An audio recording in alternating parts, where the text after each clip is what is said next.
Salam sejahtera Malaysia, terima kasih kerana menonton video-video dalam channel ini. Sebelum kita mula, jangan lupa untuk tekan tombol subscribe, share, like dan komen. Let's go! Salam sejahtera dan selamat pagi kepada semua pendengar terkini dari Parlimen. Johari Abdullah dilantik Speaker baharu. Berita penuh. Kuala Lumpur, bekas ahli Parlimen Sungai Petani Johari Abdul dipilih sebagai Speaker Dewan Rakyat bagi penggal pertama sidang Parlimen ke-15. Beliau menerima 147 undi menerusi undian bersurat oleh pada pembukaan sidang pagi ini yang berlangsung hampir 20 minit tadi. Johari yang juga timbalan pengurusi PH Kedah dicadangkan oleh Perdana Menteri Anwar Ibrahim dan disokong timbalan Perdana Menteri Ahmad Zahid Hamidi. Semalam, beliau mengumumkan peletakan jawatan sebagai Adun Gurun selepas mengesahkan namanya dicalonkan sebagai Speaker Dewan Rakyat. Perikatan Nasional PN pula mencadangkan bekas Menteri Dalam Negeri Raji Sheikh Ahmad, namun beliau hanya mendapat 74 undi. Raji dicalonkan Ketua Pembangkang Hamzah Zainuddin yang juga ahli Parlimen Larut dan disokong ahli Parlimen Kota Baru Taqiyuddin Hasan. Pada 2 Disember, Speaker Dewan Rakyat Azhar Azizan Harun berkata beliau perlu mengosongkan jawatannya itu mula 12.30 malam pada 18 Disember seperti termaktub mengikut perlembagaan. Beliau yang juga bekas pengurusi Suruhanjaya Pilihan Raya SPR dilantik menggantikan Muhammad Arif MD Yusof pada 13 Julai 2020.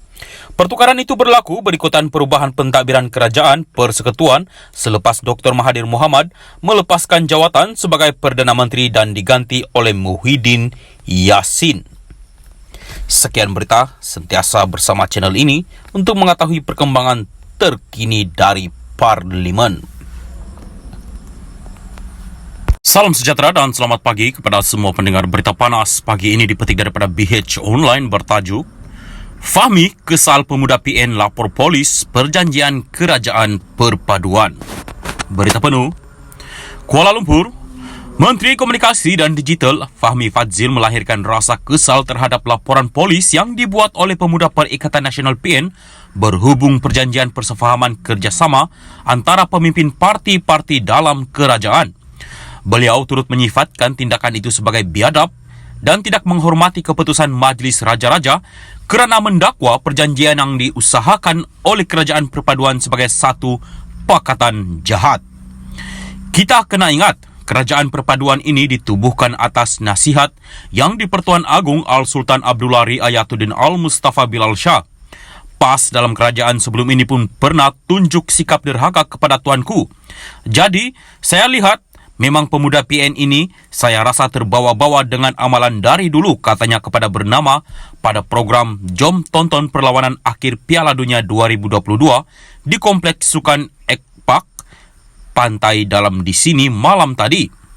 Ketua Penerangan PKR itu juga berkata kerajaan perpaduan yang dibentuk bukanlah untuk memegang jawatan penting dalam kerajaan, sebaliknya bagi menjamin kestabilan, menyelesaikan masalah rakyat dan memacu pertumbuhan ekonomi negara.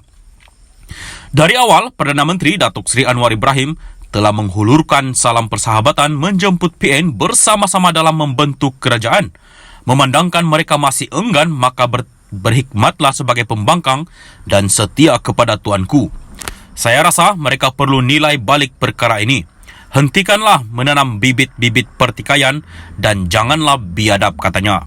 Terdahulu dilaporkan Ketua Pemuda PN Ahmad Fadil Syahri membuat laporan polis berkenaan pakatan jahat antara pimpinan parti-parti pemerintah berkaitan perjanjian persefahaman kerjasama yang didakwa merosak dan memudaratkan demokrasi.